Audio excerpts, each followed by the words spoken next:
자, 여러분 교회가 무엇이라고 생각하십니까?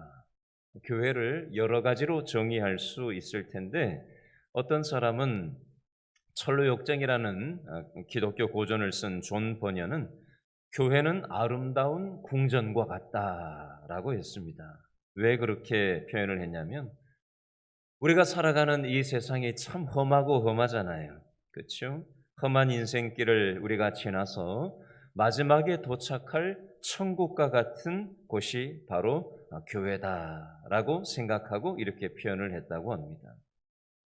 또 어떤 사람은 교회를 영적으로 투쟁하는 영적인 사단과의 영적인 전투를 벌이는 곳이기 때문에 군대다라고 표현을 했습니다.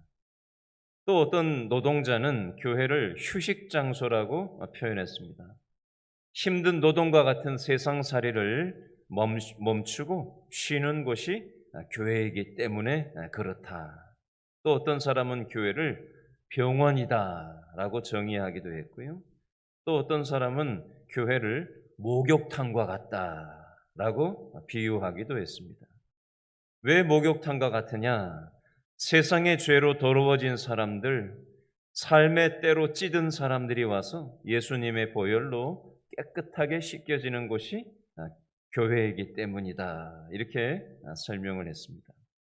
오늘 우리가 야고보서 5장 13절부터 18절을 읽었는데 여기에 보면 교회는 무엇과 같다라고 비유하고 있냐면 저를 한번 따라해 주시죠. 교회는 기도 공동체입니다. 오늘 성경에 보니까 기도라는 표현이 계속해서 반복적으로 강조되고 있는데 교회는 기도 공동체다라는 이 주제를 가지고 오늘 말씀을 나누려고 합니다. 오늘 우리가 읽은 이 본문 말씀에는 세 가지 질문이 나와요. 첫 번째 질문이 뭐냐면요. 13절에 첫 번째 질문이 나오는데 저를 한번 따라해 주시기 바랍니다. 너희 중에 고난당하는 자가 있느냐? 이게 첫 번째 질문이에요. 야고보서 당시의 신자들은 신앙 생활한다는 것 때문에 많은 박해를 받았습니다. 고난에 있는 성도가 우선적으로 해야 될 일이 무엇이냐? 오늘 성경에 보니까 너희 중에 신앙생활 한다는 것 때문에 고난당하는 자가 있느냐? 그는 무엇을 하라고 되어 있죠? 기도할 것이요. 이렇게 되어 있습니다. 다른 것 때문에가 아니라 신앙생활 한다는 자체 때문에 우리가 어려움을 당할 때 가장 먼저 뭘 하라고 하는 거예요? 사람들한테 말하지 말고 먼저 하나님께 기도부터 할 것을 말씀하는 겁니다.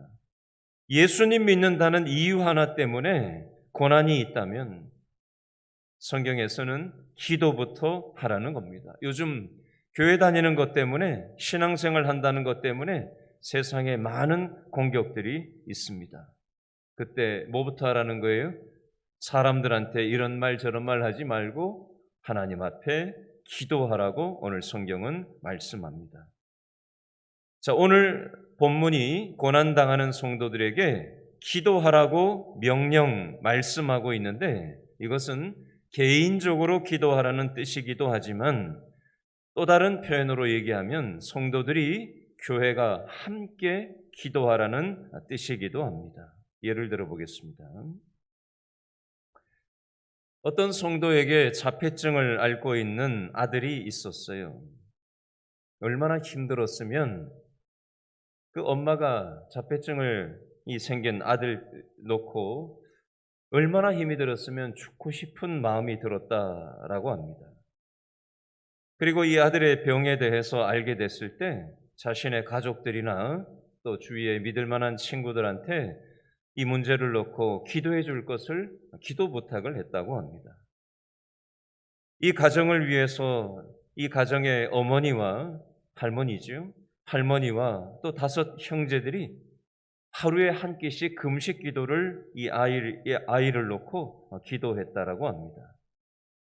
전 가족들이 함께 금식하며 기도했고 아픈 손자, 아픈 조카를 위해서 고모들과 작은 아빠와 사촌들이 함께 이렇게 기도하는 이치처럼 교회도 함께 기도해야 한다는 겁니다. 우리들은 하나님 안에서 한 가족으로 부름을 받았기 때문에 그렇습니다. 우리가 한 가족이라는 말은 지금 고난당하는 성도들을 위해서 기도할 사람들이라는 뜻이 되기도 합니다. 오늘 본문에 너희 중에 고난당하는 자가 있느냐라는 질문은 다른 말로 표현하면은 고난을 당하면서도 교회에게 기도 부탁을 하지 않는 사람이 있느냐라는 뜻이기도 합니다. 성도들은 홀로 기도하는 사람들이 아니라 함께 믿음의 식구들과 함께 우리가 기도할 때 하나님께서 이 약속의 말씀을 성취하신다라는 겁니다. 그러므로 우리는 교회와 함께 서로의 아픔을 나누고 기도할 것을 오늘 성경은 말씀하는 것입니다. 두 번째 질문이 13절 둘째 줄에 있는데, 두 번째 질문 저를 따라해 주시기 바랍니다. 즐거워하는 자가 있느냐? 즐거워하는 자가 있느냐? 우선적으로 뭘 하라고 하냐면 기도부터 찬송부터 할 것을 말씀하는 거예요. 예를 들겠습니다. 일본의 기독교 문학가인 미우라 아야코 여사가 있는데 이분이 1964년 7월 6일 날 좋은 일이 있었대요. 어떤 기쁜 일이 있었냐면 소설 빙점이라고 하는 전 세계적인 책이 이제 당선되었다라는 그런 전화를 받은 날이라고 합니다. 신문사에서 전화가 왔을 때 남편한테 이 기쁨을 함께 나누었는데 남편이 2층에 있는 방으로 이 부인 미우라 아야코 여사를 데리고 가서 어떻게 시켰냐면 무릎 꿇고 기도부터 하자고 했다고 합니다. 상금을 받고 유명하게 되면 남편이 이렇게 얘기했대요. 상금을 받고 유명하게 되면 인간 바보가 되기 쉽지요. 이렇게 얘기했대요. 여러분, 인생의 위기는 어려울 때보다 모든 일이 순조롭게 풀릴 때 오히려 인생의 위기가 온다라는 말이 있습니다. 평탄한 길에서 사람이 오히려 넘어진다라는 거죠. 그리고 이 상금을 받았을 때 내가 우쭐할 것이 아니라 나 자신을 위해서 상금을 쓰는 게 아니라 다른 사람을 위해서 이것을 쓸 수 있게 해달라고 이 두 내외가 하나님 앞에 기도했다라고 합니다. 자, 이 본문의 오늘 본문 13절 말씀 둘째 줄에 나오는 두 번째 질문, 즐거워하는 자가 있느냐? 그는 찬송할지니라 라고 하는 이 표현은 무슨 뜻이냐면요, 우리가 이 세상 살아갈 때 좋은 일을 만났을 때 가장 먼저 뭘 하라고 하는 거예요? 하나님께 먼저 찬송하고 하나님께 먼저 기도할 것을 말씀합니다. 좋은 일이 있었을 때 먼저 즐거워하고 좋아라 하고 우쭐할 일이 아니라 그것을 주신 하나님께 찬송하고 그것을 주신 하나님께 기도할 줄 알아야 된다라는 겁니다. 좋은 일이 있는 사람은 이것을 성도들과 나누고 성도들과 함께 하나님을 찬송해야 한다라는 것입니다. 그리고 성도들도 내 주위에 있는 좋은 일을 만난 사람들이 교만하지 않고 하나님께서 그분에게 이 좋은 일을 주셨다라는 사실을 높이고 하나님께 영광 돌리는 그 정신을 가지고 그 좋은 사람이 우쭐거리지 못하도록 하나님께 기도할 수 있어야 한다라는 뜻이 여기 있는 것입니다. 세 번째 이치인데요. 세 번째는 14절 말씀에 나옵니다. 14절 말씀 저를 한번 따라해 보시죠. 너희 중에 병든 자가 있느냐? 너희 중에 병든 자가 있느냐? 자, 여러분, 우리가 살다 보면 고난당하는 때가 있습니다. 병도 병이지만요, 사람 때문에 힘든 일을 겪을 때도 있고요, 자녀 문제나 부모 때문에 힘든 일을 겪을 때도 있고요, 돈이나 직장이나 사업 때문에 힘든 일을 겪을 때도 있고요. 방금 성경에 나오는 것처럼 건강 때문에 힘든 일을 겪는 사람들도 있습니다. 불의의 사고를 겪는 사람도 있고요. 생각지도 못했던 불행이나 어려움을 겪는 사람도 있습니다. 이때 어떻게 하라고 되어 있죠? 14절에 보니까 그는 교회의 장로들을 청할 것이요 라고 되어 있습니다. 교회의 장로들을 청하라. 16절에 보니까 의인의 간구는 역사하는 힘이 크다라고 되어 있습니다. 어려운 일을 만났을 때 교회의 감독들, 교회의 장로들에게 먼저 기도 부탁을 하고, 초대교회로 치면은 7 집사들에게 먼저 기도를 청하고, 또 하나님 앞에서 기도를 많이 하는 신실한 믿음의 식구들에게 기도해달라고, 나 위해서 기도해줘 라고 기도 부탁을 할 것을 오늘 성경에 말씀하고 있습니다. 왜 이렇게 해야 되느냐? 왜 이렇게 해야 되느냐? 여러분, 예수님은 우리를 십자가의 보혈로 새로운 가족이 되게 하셨습니다.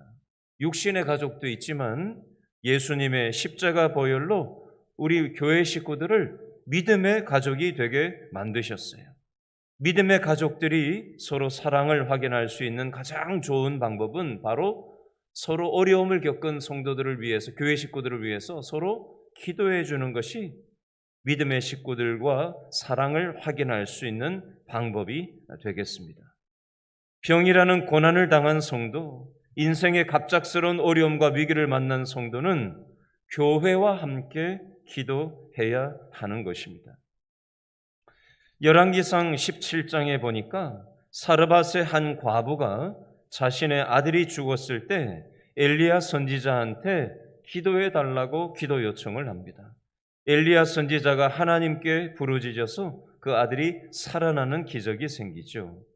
사도행전 5장에 보니까 사람들이 병든 사람을 침대와 요위에 누인 채로 베드로에게 나왔다가 그 사람이 고쳐서 돌아가는 장면이 나옵니다. 교회 안에 병든 성도가 있었을 때 오늘 야고보서 5장 14절 말씀에 뭐라고 돼 있어요? 주의 이름으로 기름을 바르고 위하여 함께 기도할 것을 말씀하는 것입니다.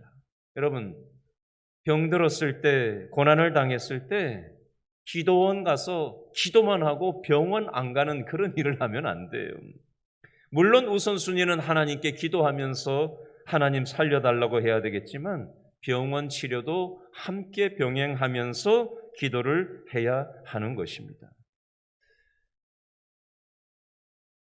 오늘 성경에서는 성도가 서로 병 낫기를 함께 기도할 때 그 병든 자를 구원한다고 성경은 약속의 말씀을 주고 있습니다.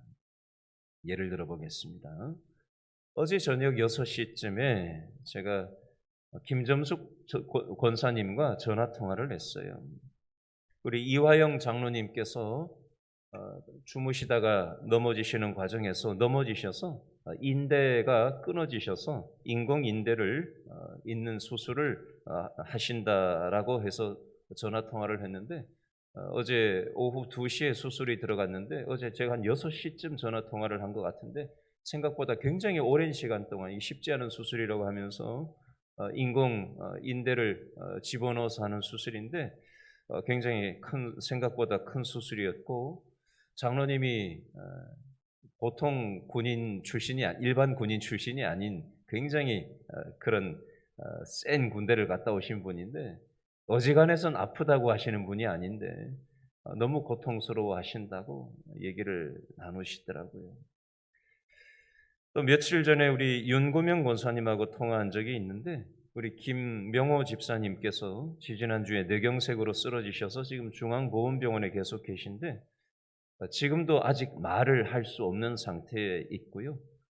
지금 폐렴이 와서 지금 까딱 잘못하면은 콧줄을 이제 삽관을 해야 되는 상황에 있다. 그런데 본인도 허리가 지금 굉장히 많이 안 좋아서 병원 여러분 가서 간호해 보신 적이 있으시잖아요.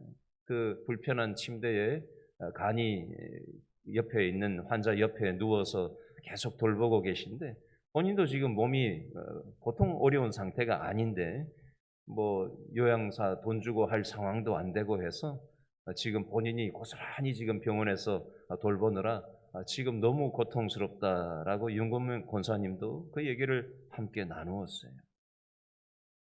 이 두 가정만의 문제는 아닐 겁니다. 저와 여러분에게도 이런저런 고통스러운 일들이 우리에게 있어요. 우리가 우리의 아픔을 우리 구역 식구들, 또 우리 전도회 식구들, 교회 식구들에게 함께 기도해 달라고 기도 요청을 하고 함께 그 어려움을 위해서 기도할 때 하나님께서 그 어려움을 회복시켜 줄 것을 오늘 야고보서 5장 말씀에 하나님께서 약속하고 계시다라는 겁니다. 자, 오늘 야고보서 5장 16절 말씀 뒷부분에 보니까 의인의 간구는 역사하는 힘이 큼이라라고 말씀합니다. 자, 이 말은 무슨 말씀이냐면요. 모든 성도가 온 교회가 같은 마음으로 우리가 기도할 때 하나님께서 그 믿음의 기도를 통해서 역사하시겠다라는 약속의 말씀이 되겠습니다. 오늘 본문 말씀 17절 말씀에 보니까 엘리야는 우리와 성정이 어떤 사람이라고 되어 있어요? 같은 사람이라고 되어 있어요. 여러분 열왕기상 19장 말씀에 보니까 엘리야도 힘든 때가 있었어요. 여러분 엘리야 선지자 엄청난 기도의 사람이지 않습니까? 근데 엘리야 선지자도 열왕기상 19장에 보니까 우리와 성정이 같다는 게 어떤 거냐면요. 엘리야도 힘든 일을 겪으니까 뭐라고 얘기를 했냐면 죽고 싶다고 얘기를 하는 사람이에요. 우리도 이런 말 할 때 있잖아요. 속으로 마음으로 표현하시는 분도 있고 속으로 그냥 진짜 아우 지금 같으면 진짜 죽고 싶다고 하는 그런 심정이 올라올 때가 있지 않아요? 엘리야도 힘드니까 죽고 싶다고 죽고 싶다고 죽고 싶다고 3번이나 반복해서 하나님 앞에 이게 뭐냐고 하면서 그렇게 기도하는 모습이 나와요. 대단한 믿음의 선지자조차도 우리하고 다를 게 없는 그런 성정이 같은 사람이라는 거예요. 엘리야나 저와 여러분이나 별반 다른 사람이 아니라는 겁니다. 특별한 사람의 기도만 하나님은 응답하시는 게 아니라 하나님은 부족한 사람, 연약한 사람의 기도라도 교회가 함께 한 마음을 가지고 하나님의 약속의 말씀을 붙잡고 기도할 때 그 기도를 응답하신다는 약속의 말씀이 바로 오늘 이 본문 말씀이 되겠습니다. 자, 오늘 말씀을 생각하면서 우리 옆에 있는 분에게 저를 따라서 한번 옆에 있는 사람을 보시며 이렇게 한번 얘기해 주시기 바랍니다. 옆 사람 보시면서 오늘 제 옆에 잘 앉으셨습니다. 오늘 우리가 함께 앉은 이유는 서로를 위해서 기도해 주라는 뜻입니다. 제가 성도님을 위해서 오늘 함께 기도하겠습니다. 힘내세요. 아멘. 이따가 불 꺼지면 이거 놓고 첫 번째로 기도할 거예요. 옆 사람 놓고 기도할 겁니다.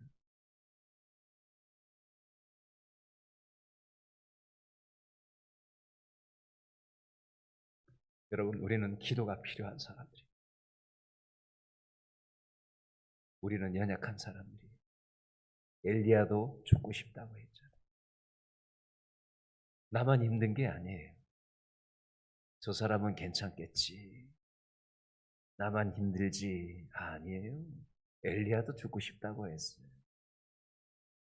인생의 고통으로부터 예외일 수 있는 인생은 단 한 사람도 없습니다.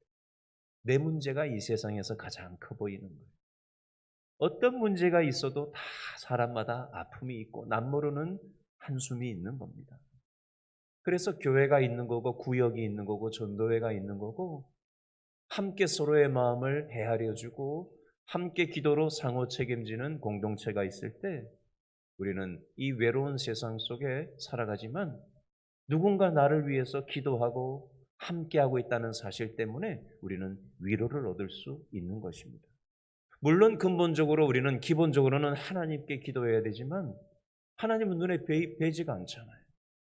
그래서 우리는 옆에 있는 사람들이 내 아픔을 알아주고 함께 그것을 위해서 기도해 줄 때 우리는 위로를 받고 격려를 받고 세상을 살아갈 힘과 용기와 소망을 얻게 되는 것입니다. 그러므로 내 옆에 있는 사람의 아픔을 모른 척하지 말고 서로 마음을 알아주고 서로의 손을 붙잡아주고 서로를 위해서 우리가 진실한 마음으로 대하고 기도할 때 하나님께서 그 진실한 기도, 진실한 위로를 통해서 하나님께서 합력하여 선을 이루신다는 사실을 여러분 믿고 기도하실 수 있기를 바랍니다.